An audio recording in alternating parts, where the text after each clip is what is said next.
Hello everyone, welcome to the एक्जिया IAS academy. तो चलिए देखते हैं कौन से इम्पोर्टेंट न्यूज़ आर्टिकल हैं जो रेलेवेंट रहेंगे एग्ज़ाम पर्सपेक्टिव से। एडमिशन ओपन है एक्जिया आईएएस एकेडमी में। आप हमारे फाउंडेशनल कोर्स से जुड़ सकते हैं जिसमें हम आपको कम्प्रिहेंसिव कवरेज प्रोवाइड करेंगे पूरे सिलेबस का। उसी हिसाब से आपको कम्प्रिहेंसिव स्टडी मटेरियल दिया जाएगा। रेगुलर टेस्ट कंडक्ट कराई जाएंगी जो वीकली होगा संडे संडे को। तो बिफोर प्री हम प्री का टेस्ट कंडक्ट कराएंगे। जिस तरीके से क्लासेस होती जाएंगी उसी हिसाब से 50 क्वेश्चन का टेस्ट होगा एवरी वीक ऑन संडे, और उसका रिजल्ट आपको मंडे को मिल जाएगा। तो इससे आपका जो परफॉर्मेंस है, जो आपका प्रिपरेशन है, उसको आप बेटर एसेस कर पाएंगे। और जब प्री का एग्ज़ाम होगा, प्री क्लियर होने की चांसेस रहेंगी, कट ऑफ आप के ऊपर रहेंगे। उसके बाद आपका जो मेंस का प्रिपरेशन है वो हम आपको कराना चालू कर देंगे with test, with answer writing.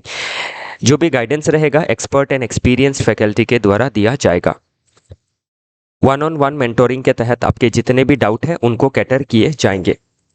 और अगर रिमेडियल क्लासेस की ज़रूरत पड़ी, जैसे टेस्ट के बाद आपको कोई कंसेप्ट नहीं समझ में आ रहा है, तो उसके लिए आपको एक्स्ट्रा से वो चीज़ें कवर कर दी जाएंगी।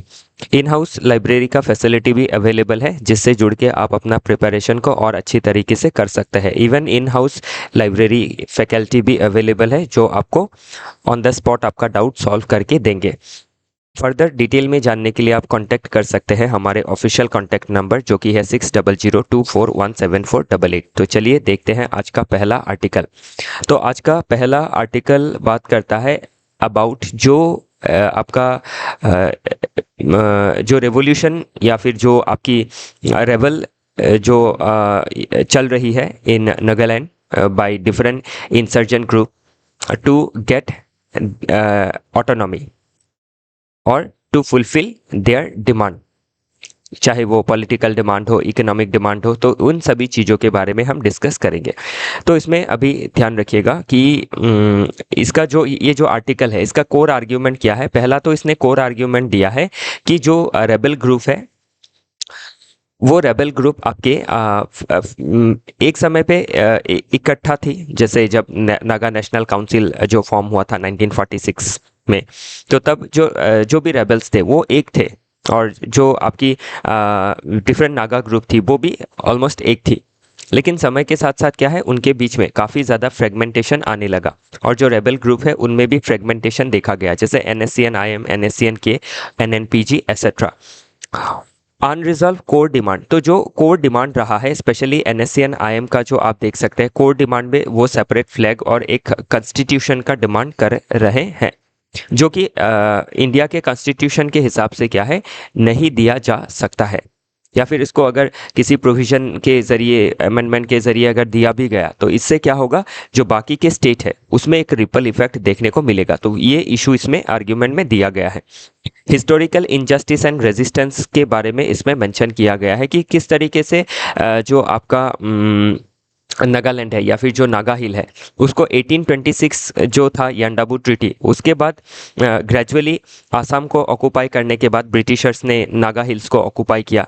फिर नागा पॉपुलेशन को एक्सक्लूडेड रखा वाया इनर लाइन परमिट या फिर इनर लाइन रेगुलेशन, जो आपका eastern Bengal frontier regulation act of 1873 के तहत आता है। तो इसीलिए क्या है, जो आपकी नागा भाई बहन है, जो नागा पॉपुलेशन है, वो जो मेन स्ट्रीम आपकी जो उस समय आंदोलन चल रही थी अगेंस्ट ब्रिटिशर्स, तो उससे नहीं जुड़ पाई, या फिर जो पॉपुलर आपका शेयर्ड जो एक स्ट्रगल था उससे जो जुड़ाव था वो काफ़ी कम रहा।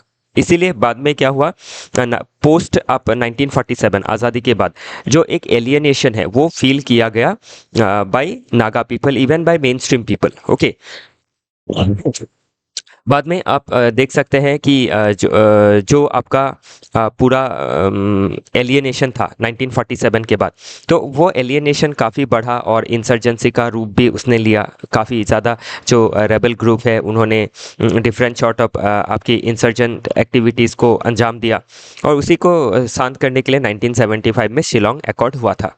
तो ये सभी चीज़ें हम देख सकते हैं। लेकिन शिलोंग अकॉर्ड होने के बाद भी जिन भी ग्रुप ने शिलोंग अकॉर्ड किया था, स्पेशली नागा नेशनल काउंसिल के मेंबर थे, तो उसी में से कोई आपके जो थे शिलोंग अकॉर्ड के साथ थे, पीस के रास्ते में थे और किसी को ये अकॉर्ड पसंद नहीं आया था। जिनको पसंद नहीं आया उन्होंने एनएससीएन फॉर्मेशन किया इन 1980। फिर बाद में 1988 में एनएससीएन भी क्या हुआ, फ्रेगमेंट हो गया। एनएससीएन आईएम एनएससीएन खापलांग ऐसे करके 2-3 ग्रुप में ये बढ़ गया। फिर आपका जो पर्सनल एंड सिंबॉलिक नैरेटिव, तो जो डिफरेंट लीडर्स थे उनका एक आपका जो पर्सनल जो एम था, गोल था, नैरेटिव था, वो चलने लगा। और क्या हुआ, इसमें डिफरेंट नैरेटिव बनने लगी। ओके, जो एनएससीएन आपके डिफरेंट ग्रुप थे, जैसे एनएससीएन आईएम हो, एनएससीएन के हो, एनएनपीजी हो, तो इन्होंने डिफरेंट तरीके के डिमांड करने लगे। तो इसी फ्रेगमेंटेशन की वजह से क्या है, आपका जो एक कंक्लूजन है वो नहीं निकल पा रहा है। फिर जो इंडियन अप्रोच है उसको भी इसमें क्रिटिसाइज किया गया है कि जो नागा आपका प्लूरलिज्म है। अभी नागा क्या है, डिफरेंट 16-17 ट्राइब को मिला के और डिफरेंट सब ट्राइब को मिला के आपका नागा आइडेंटिटी बनता है। तो उनके अंदर जो प्लूरलिज्म है उसको समझने में कहीं ना कहीं आपके जो वन नेशन वन अकॉर्ड है उसमें एक चूक हो गई है, ये इसमें क्रिटिसाइज किया गया है, जो एक टेंशन का कारण बना हुआ है। ओके, तो ये हो गया कोर आर्ग्यूमेंट जो पेपर में दिया गया है। अभी इसमें आपको पूरा समझ में नहीं आएगा, तो अभी हम देखेंगे इसका हिस्ट्री। तो हिस्ट्री से हमें क्या है, सभी चीज़ें समझ में आएंगी। तो देखते हैं कि प्री कॉलोनियल या फिर कॉलोनियल एरा में आपकी जो 1947 से पहले ऐसा क्या था, क्या मुद्दे आए थे नागा पॉपुलेशन या फिर उनके इंटरेस्ट को लेके। तो नागा जो पॉपुलेशन है या फिर जो आपकी आइडेंटिटी है वो एक आइडेंटिटी वाली ग्रुप नहीं है, उसके अंदर 16 ट्राइब्स है अक्रॉस जो आपकी इनहेबिटेट करती है in Nagaland, Manipur, Assam, Arunachal Pradesh, even in Myanmar.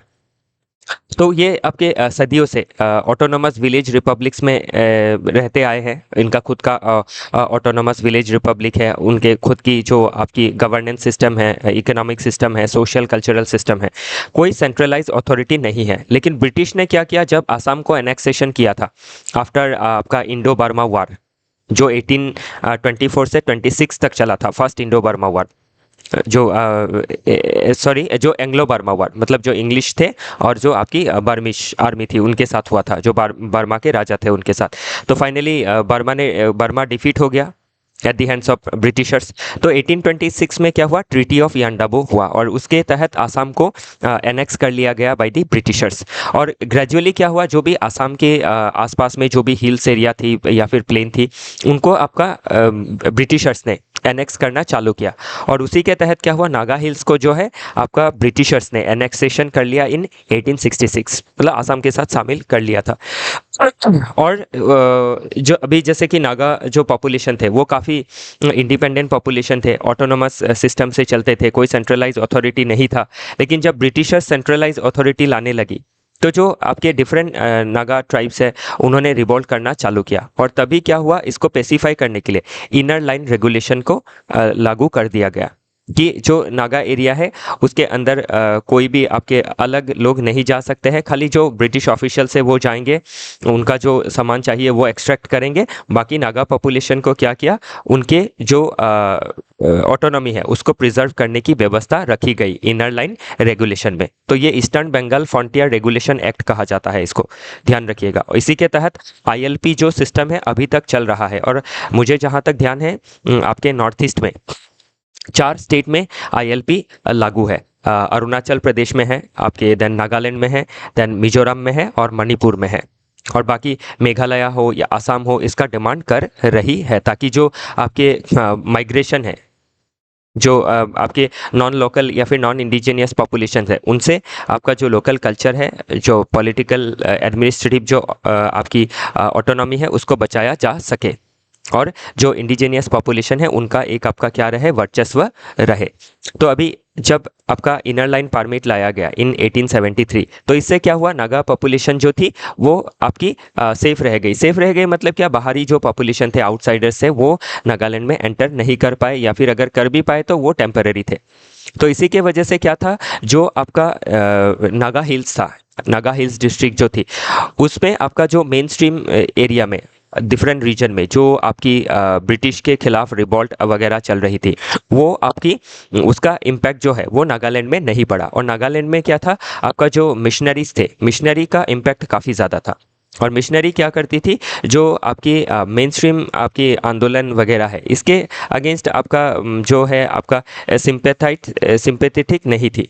और उसी वजह से क्या है, नागा पॉपुलेशन के अंदर भी आपके जो इंडिपेंडेंस मूवमेंट था इसका जो असर था वो काफ़ी कम था, मतलब था ऐसा नहीं है कि नहीं था, लेकिन रिक्वायर्ड लेवल से कम था। इसीलिए क्या हुआ, जो इंटीग्रेशन है उसमें आज भी दिक्कतें आती है। तो उसमें उसका अगर रीज़न आप देखें तो हिस्ट्री में आपको देखने को मिलेगा।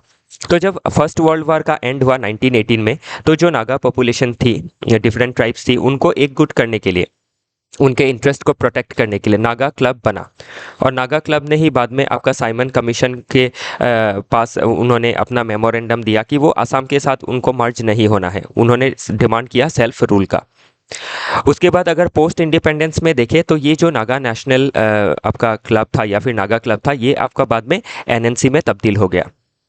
तो नागा डिक्लेयर्ड इंडिपेंडेंस। तो जब भी आपका ब्रिटिश ने इंडिपेंडेंस डिक्लेयर करना था इंडिया का ऑन 15 अगस्त, तो जो नागा एरिया थी उसमें जो पॉलिटिकल पार्टी था एनएनसी, उसका लीडर थे अंगामी जाफो फिजोजी। तो उन्होंने क्या किया, आपका इंडिपेंडेंस को डिक्लेयर कर दिया और रिजेक्ट किया इंडियन कॉन्स्टिट्यूशन की, कि हम इंडियन कॉन्स्टिट्यूशन के साथ नहीं रहना चाहते हैं, we want our autonomy back.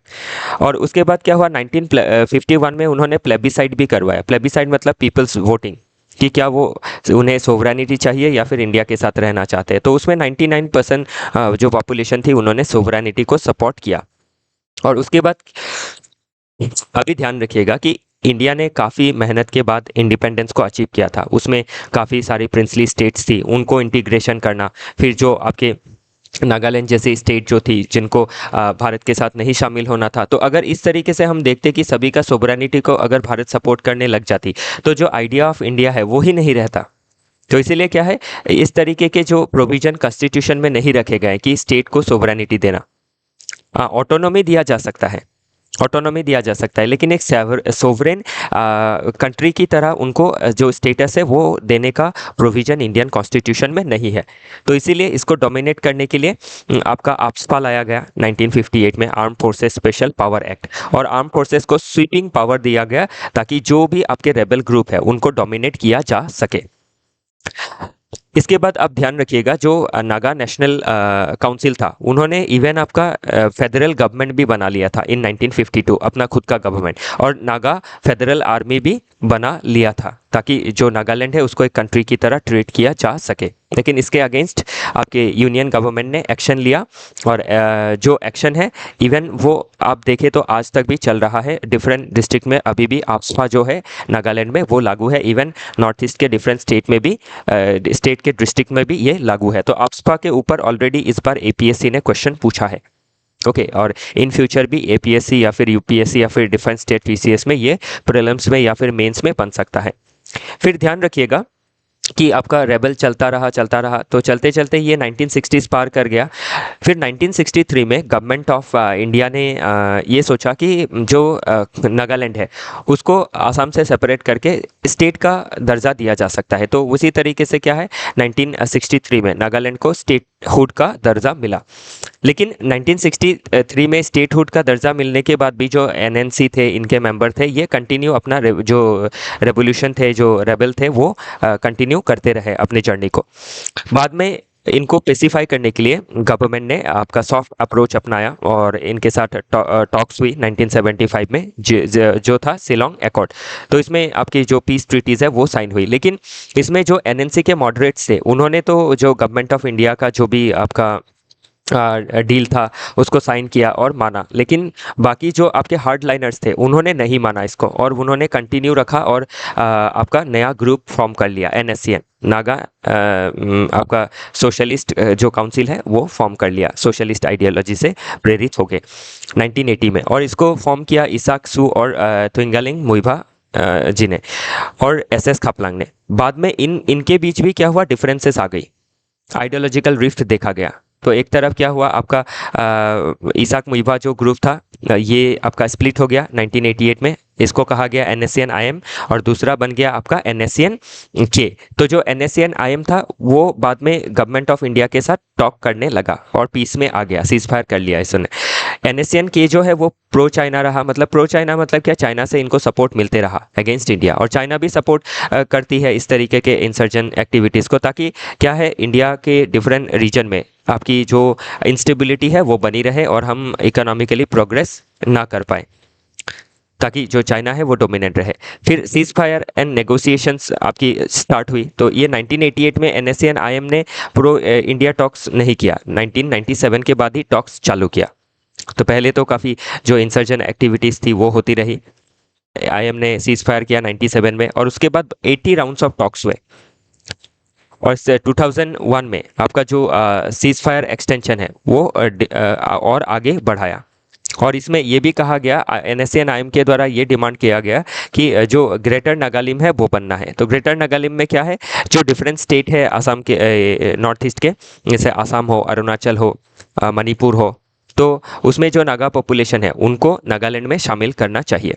फिर 2015 में एक फ्रेमवर्क एग्रीमेंट हुआ, तो ये आपका लेटेस्ट एग्रीमेंट है, और ये आपका एक बोन ऑफ कंटेंशन बना हुआ है, मतलब जो आपकी फाइनलिटी है एग्रीमेंट में वो नहीं की जा सक रही है, इसका फाइनल आउटकम नहीं निकल पा रहा है, बिकॉज जो आपके NACN IM है वो सेपरेट फ्लैग, सेपरेट कॉन्स्टिट्यूशन का डिमांड कर रही है, और ग्रेटर नागालिम का डिमांड कर रही है कि डिफरेंट स्टेट के जो बाउंड्री है उसमें जो नागा पॉपुलेशन है उनको नागालैंड के साथ ऐड किया जाना चाहिए।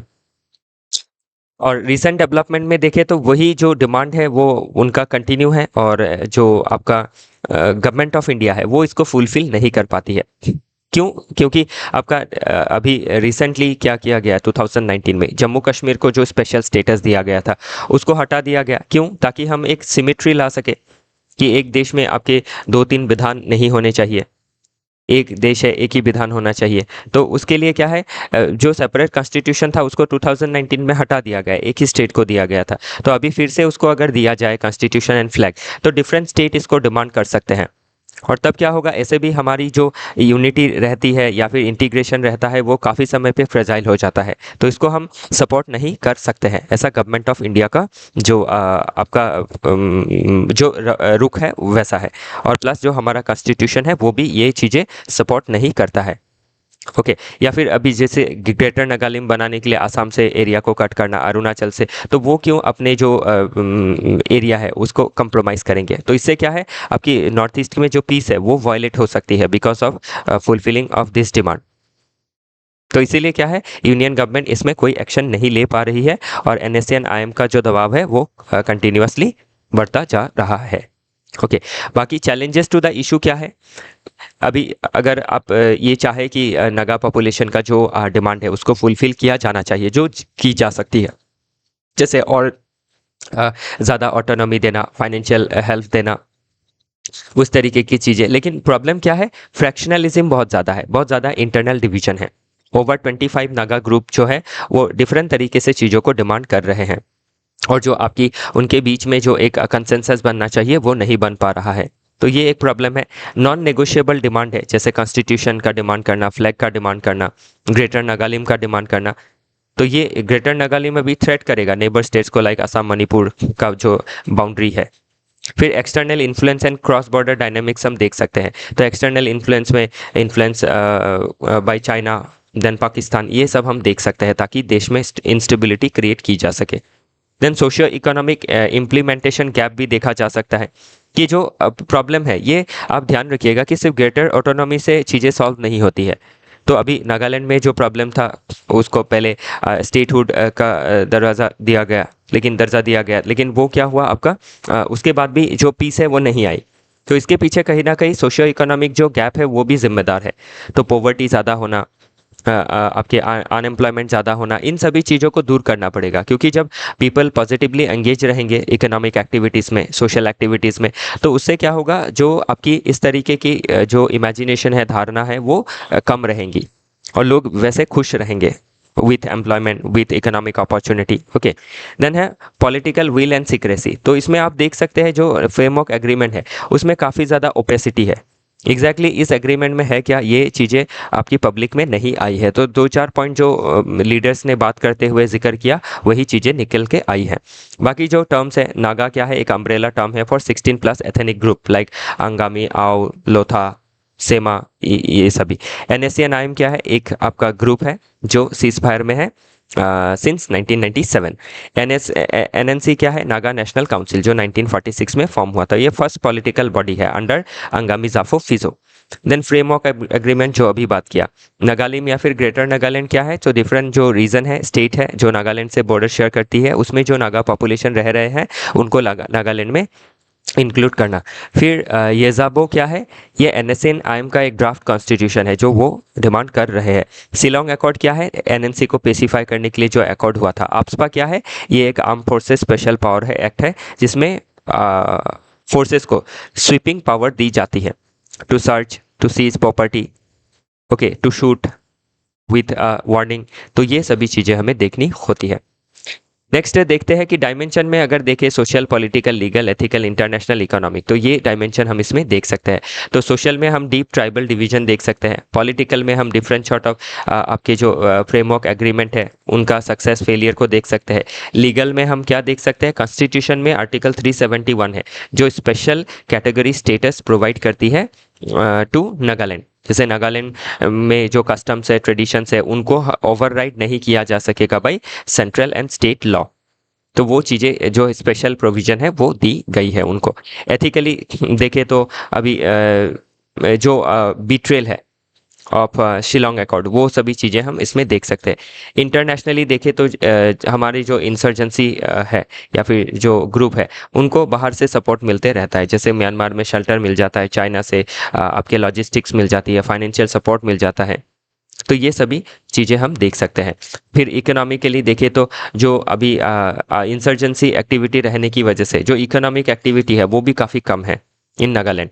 और जो APSPA है उसके वजह से भी क्या है, जब इतना ड्रैकोनियन लॉ रहेगा तो बाकी जो इन्वेस्टर्स है वो इन्वेस्ट नहीं करेंगे। या फिर नागालैंड में भी जो एक आपकी ये धारणा बनी हुई है कि जो आउटसाइडर्स है they should not be allowed in Nagaland. तो उस तरीके के चीज़ों की वजह से जो नागालैंड का आपका इकोनॉमिक प्रोग्रेस है वो रिक्वायर्ड लेवल से कम है। तो वे फॉरवर्ड क्या है? जो फ्रेगमेंटेशन है उनको एक्नॉलेज करना है, डिफरेंट ग्रुप्स को सुनना है, क्योंकि हम डेमोक्रेसी है तो जो भी है नागा भाई बंधु हो उनके बीच में बाकी और सब ट्राइब हो, सभी इंडियन है और सभी आपके डेमोक्रेसी के तहत आता है, तो सभी को सुना जाना काफ़ी ज़रूरी है। और जो डिमांड फुलफ़िल किया जा सकता है उनको फुलफ़िल करना, सोशो इकोनॉमिक कंडीशन को अपलिफ्ट करना, कल्चरल सेफ्टी प्रोवाइड करना, ये सभी ज़रूरी है। Move from ideology to pragmatism, तो आइडियोलॉजी के जगह में हमें क्या करना है? प्रैग्मेटिक सोल्यूशंस निकालनी है। जैसे इकोनॉमिक डेवलपमेंट देना, ग्रेटर पॉलिटिकल ऑटोनॉमी देना with in the Indian constitution and cultural protection को प्रोवाइड करना, एड्रेस करना इंटरनल जो नागा डिवीजन है, क्योंकि जब अगर घर के अंदर ही डिवीजन है तो उससे क्या है, घर का डेवलपमेंट नहीं हो सकता है। तो उस डिवीजन को हमें मिनिमाइज करना होगा। डिसेंट्रलाइज करना है द सॉल्यूशन। तो डिफरेंट ग्रुप जो है उनको हम क्या कर सकते हैं? डिफरेंट जैसे ऑटोनॉमी प्रोवाइड कर सकते हैं with in the Indian constitution, जैसे 6 शेड्यूल में आसाम के अंदर किया गया है। जैसे कार्बी पॉपुलेशन के लिए, फिर आपके डिमासा ट्राइब के लिए, या फिर आपके बोरो ट्राइब के लिए, वो चीज़ें हम कर सकते हैं। ओके, नेक्स्ट इसमें क्वेश्चन दिया गया है कि किस तरीके से क्वेश्चन बन सकता है, पास्ट में किस तरीके से क्वेश्चन बना है। ध्यान रखिएगा, ये चीज़ें जो ये मुद्दे हैं, जो इशू है, वो एग्जाम में पूछे जाएंगे। एक हमने आपका मॉडल क्वेश्चन भी दिया है इसमें कि जो भी नागा पीस अकॉर्ड है वो क्यों सस्टेन नहीं कर पा रही है या फिर पीस को अचीव नहीं कर पा रही है। तो वही जो चीज़ें हमें अभी देखिए, फ्रेगमेंटेशन ज़्यादा है, इंटर ट्राइबल फ्रिक्शन ज़्यादा है, आइडियोलॉजिकल स्टेलमेट देखी जाती है, टेरिटोरियल इरेकॉन्सिलेबिलिटी देखी जाती है, लीडरशिप इन ट्रांजिशन का एक प्रॉब्लम देखा जाता है। तो वही सभी चीज़ें इसमें देखी गई है। नेक्स्ट आर्टिकल बात करता है प्लीज माइंड द गैप। तो इसमें प्लीज माइंड द गैप में कौन से गैप की बात कर रहा है? कि साइंटिफिक गैप की, रिसर्च एंड डेवलपमेंट की गैप की बात कर रहा है। तो देखिए, making India a scientific technological power house needs री इमेजिनेशन ऑफ रिसर्च आर्किटेक्चर। तो अभी ध्यान रखिएगा, कोई भी देश जो आगे बढ़ा है, जैसे जापान है, जर्मनी है, यूएसए है, या फिर different European Nations like France है, इंग्लैंड है, ये nation economically great power, militarily great power कैसे बनी है? Because of their science and technological development. और साइंस में डेवलपमेंट, टेक्नोलॉजी में डेवलपमेंट होने के लिए ज़रूरी क्या है? जो आपका रिसर्च एनवायरनमेंट है, जो एजुकेशन का एनवायरनमेंट है, वो काफ़ी बेटर होना। तो वही उसी में जो जो गैप देखी गई है कि हमारे देश में जो स्टेम एजुकेशन है, science, technology, engineering, mathematics and medicine, उसमें क्या गैप्स देखी गई है, उसको हम कैसे फुलफिल कर सकते हैं to make India a great nation. Okay, great nation in terms of scientific and technological powerhouse. तो वो चीज़ें इसमें मेंशन की गई है। तो इसमें डिफरेंट स्कीम का ओवरव्यू दिखाया गया है कि गवर्नमेंट ने डिफरेंट स्कीम लिया है, नो डाउट, लेकिन उस स्कीम में भी क्या है, डिफरेंट सॉर्ट ऑफ वीकनेसेस देखी गई है।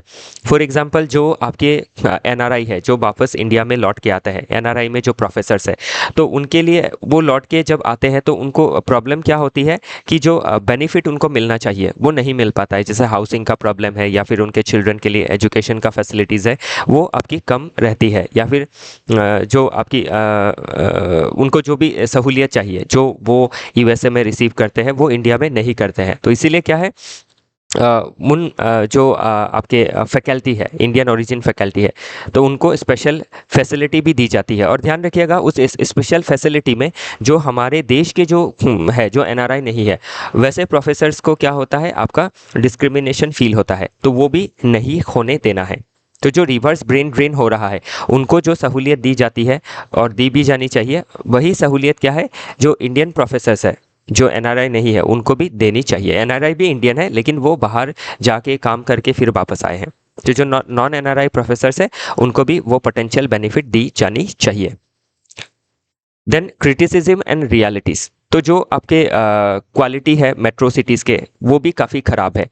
जैसे family related challenge like education, housing, जो मैंने ऑलरेडी अभी बताया ही है आपको। फिर से आपका सैलरी का जो डिफरेंसेस है कंपेयर टू यूएस का जो सैलरी है, इंडिया का जो सैलरी है। ओके, देन आपका इसमें और एक प्रॉब्लम बताया गया है कि जैसे हमारे सिटीज़ जो है वो काफ़ी अनसस्टेनेबल है, लाइक फ्लडिंग होना और एयर का क्वालिटी काफ़ी ख़राब होना। तो जो आपके फैकल्टी है वो काफ़ी अवेयर रहते हैं हेल्थ वाइज, एनवायरनमेंट वाइज, तो इसीलिए क्या है, वो हमारे देश में रिटेन नहीं हो पाते हैं, वो बाहर चले जाते हैं।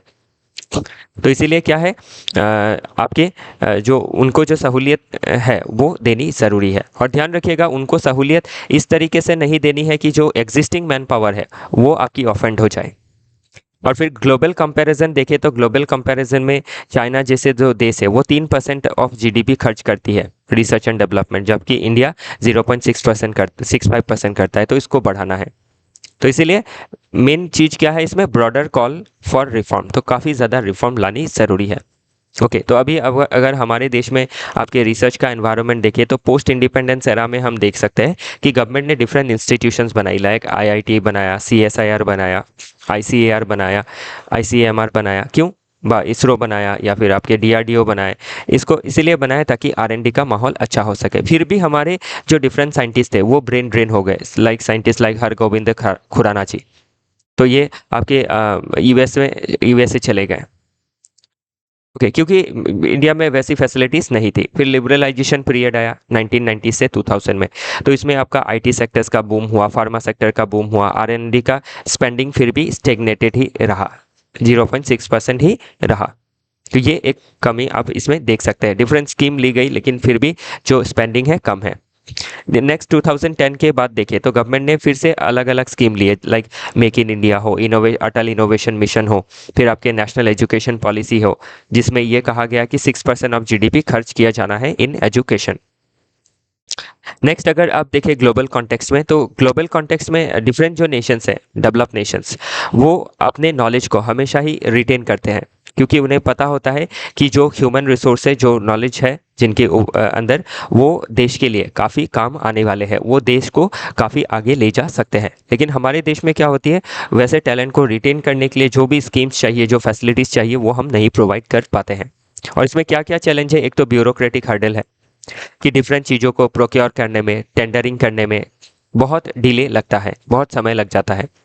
फंडिंग का जो शॉर्टफॉल है, जो ऑलरेडी कहा है मैंने, इंफ्रास्ट्रक्चर एंड आपका एनवायरनमेंट भी काफ़ी ख़राब है, पोर पब्लिक सर्विसेज है, अर्बन पोल्यूशन ज़्यादा है, इनएडिक्वेट हाउसिंग, एजुकेशन है, जिससे क्या है, जो आपकी टैलेंट है वो रुकना नहीं चाहती है। जब उनके पास इतना टैलेंट है, कोई भी देश अच्छा देश एम्प्लॉय कर रहा है जिसमें अच्छी फैसिलिटी है, तो वहाँ चले जाते हैं वो। तो वो एक प्रॉब्लम इसमें देखी गई है। फिर कल्चर एंड इंटीग्रेशन इशू एक देखा जाता है, तो काफ़ी ज़्यादा हमारे देश में हायरार्कियल चीज़ें होना, प्लस मेरिटोक्रेसी को सपोर्ट ना करना। ओके, तो वो एक प्रॉब्लम रहती है, सैलरी का गैप रहना, तो इसलिए ब्रेन ड्रेन का जो साइकिल है वो बढ़ते जाता है। अभी तक मिलियंस ऑफ लोग जो ब्रेन है वो ड्रेन हो चुका है। फिर गवर्नमेंट का जो पॉलिसी है उसमें भी इनकॉन्सिस्टेंसी देखी जाती है, और ग्लोबल जो कंपैरिजन है कितना कौन खर्च करता है तो वो ऑलरेडी हमने देखा है। तो ब्रेन ड्रेन क्या है, जब स्किल पर्सन चले जाते हैं। रिवर्स ब्रेन ड्रेन क्या है, जो वापस आते हैं देश में, तो उनको रिटेन करना ज़रूरी है। R&D क्या है, सिस्टमेटिकली रिसर्च एंड डेवलपमेंट करना। NRI क्या है, जो आपके इंडियन सिटीजन है लेकिन बाहर रहते हैं। स्टेम क्या है, जो आपका एक्रोनिम है, साइंस टेक्नोलॉजी इंजीनियरिंग मैथमेटिक्स, जो कोर फील्ड है फॉर इनोवेशन। 1000 टैलेंट प्लान क्या है, ये चाइना का एक प्लान है जिसमें इन्होंने अपने जो साइंटिस्ट हैं उनको रिटेन किया इन चाइना। तो ये सभी चीज़ें हमें देखनी ज़रूरी है। नेक्स्ट अगर हम देखें तो ध्यान रखिएगा, तो इसमें काफ़ी चीज़ें कही गई है कि हमें प्रैग्मेटिज्म में ध्यान देना है ओवर आइडियलिज्म। तो हम चाहते हैं कि हमारे देश ने पढ़ाया लिखाया तो उनको यही काम करना है, तो वो आपकी आइडियलिज्म हो जाती है कि देशभक्ति दिखानी है, सर्व करनी है मदरलैंड को। लेकिन अगर प्रैग्मेटिज्म के तौर से देखें तो जो जिसने अच्छा पढ़ा लिखा है, जो ये समझ पा रहा है कि मेरी पढ़ाई लिखाई की कितनी ज़्यादा कीमत हो सकती है, मेरे टैलेंट की कितनी ज़्यादा कीमत हो सकती है, तो वो चीज़ें अगर उनको देश में नहीं मिली तो वो सिर्फ पेट्रियोटिज्म को आगे रख के सर्व नहीं करेंगे। कोई एक दो जन करते हैं वो अलग बात है, जैसे अब्दुल कलाम जी हो, तो सभी उस मेंटालिटी से नहीं ग्रो होते हैं। ओके तो हमें प्रैग्मेटिज्म में ज़्यादा ध्यान देना ज़रूरी है। सोसाइटी में सोशल जस्टिस देना ज़रूरी है। मेरिटोक्रेसी एंड इक्विटी को ध्यान देना ज़रूरी है, ना कि फेवरेटिज्म, नेपोटिज्म, इस तरीके की चीज़ों को। तो डिफरेंट जो साइंटिस्ट है उनको मौका नहीं मिल पाता है बिकॉज ऑफ फेवरेटिज्म, नेपोटिज्म, तो उसको दूर करना ज़रूरी है। तो वही सभी चीज़ें इसमें मेंशन की गई है। नेक्स्ट अगर इसका वे फॉरवर्ड देखें तो क्या करना है, इंक्रीज करना है R&D का स्पेंडिंग को। रेगुलेटरी रिफॉर्म्स लाने ज़रूरी है ताकि ईज़ ऑफ डूइंग रिसर्च हो सके। इंफ्रास्ट्रक्चर को बूस्ट करना ज़रूरी है, लाइक लैब बनाना, यूनिवर्सिटीज़ को डेवलप करना। देन इक्विटी को मेजर करना काफ़ी ज़रूरी है। जो रिटर्नी है उनको प्रिविलेजेस अगर देते हैं तो जो हमारे देश में साइंटिस्ट है उनको भी प्रिविलेज देना ज़रूरी है। ब्रॉड बेस करना ज़रूरी है, जो टैलेंट का पोल है हमारा, कि डिफरेंट सेगमेंट में हम उसको रिसर्च में लगा सके। फिर मॉनिटरिंग करना है, ट्रैक करना है कितने रिटेन हो रहे हैं, पेटेंट्स का आपका फाइलिंग हो रहा है या नहीं, एसेट्रा। फिर ग्लोबल टाइज करनी ज़रूरी है, तो इजी वीज़ा होना चाहिए ताकि जो ग्लोबल टैलेंट है वो इंडिया में अट्रैक्ट हो सके। तो अभी आना ही नहीं चाहते क्योंकि वीज़ा में बहुत मारामारी चलती है, मतलब ऐसा है कि बहुत टाइम लगाते हैं वीज़ा को आपका अप्रूव करने में। तो ये ब्यूरोक्रेटिक हर्डल्स, रेड टेपिज्म को चेंज करना भी ज़रूरी है फॉर रिसर्च एंड डेवलपमेंट के डेवलपमेंट के लिए। ओके तो इसी के साथ आज का जो डिस्कशन है वो समाप्त होता है। फिर मिलेंगे डिफरेंट आर्टिकल के साथ। हमारे साथ जुड़े रहने के लिए आप सभी का बहुत बहुत धन्यवाद।